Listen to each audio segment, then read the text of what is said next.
আসন্ন টি-20 বিশ্বকাপের জন্য গতকাল দল ঘোষণা করেছেন ভারতীয় ক্রিকেট বোর্ড বিসিসিআই। ভারতের ঘোষিত 15 সদস্যের দলে জায়গা হয়নি মারকুটে ব্যাটার রিঙ্কু সিংয়ের। দুর্দান্ত ফিনিশার খ্যাত এই ব্যাটার দলে জায়গা না পাওয়ায় বেশ অবাকই হয়েছেন ক্রিকেট প্রেমী সমর্থক থেকে শুরু করে বিশেষজ্ঞরা পর্যন্ত। আইপিএলের গত মৌসুমে কলকাতা নাইট রাইডার্সের জার্সিতে ব্যাট হাতে ঝড় তুলে আলোচনায় আসেন রিঙ্কু সিং। এরপরও জাতীয় দলে ডাক পাননি তিনি। ভারতের হয়ে 15টি টি-20 খেলা এই ব্যাটার রান করেছেন 356, যার স্ট্রাইক রেট 176.24।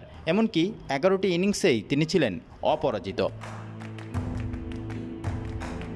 জাতীয় দলের জার্সিতে দুর্দান্ত এমন পারফরম্যান্সের পরও বিশ্বকাপ দলে জায়গা হয়নি তার। শুভমান গিল, খলিল আহমেদ এবং আভেশ খানের সঙ্গে তিনি আছেন রিজার্ভ ক্রিকেটারদের তালিকায়। এদিকে স্কোয়াডে রিঙ্কু না থাকায় বেশ অবাকই হয়েছেন দুই সাবেক কিংবদন্তি ক্রিকেটার ইয়ান বিশপ এবং অ্যারন ফিঞ্চ। অস্ট্রেলিয়ার সাবেক ওপেনার ফিঞ্চ বলেন, দলে 4 জন স্পিনার থাকায় আমি অবাক হয়েছি। আমি ভেবেছিলাম 2 জন স্পিনার থাকবে এবং রিঙ্কু জায়গা পাবে। ইয়ান বিশপ বলেন, যদি চমকের কথা বলতে হয় তাহলে আমি বলবো দলে রিঙ্কু না থাকাটাই একটা চমক। ও আন্তর্জাতিক ক্রিকেটে যথেষ্ট ভালো করেছে। দলে ওর জায়গা পাওয়া উচিত ছিল।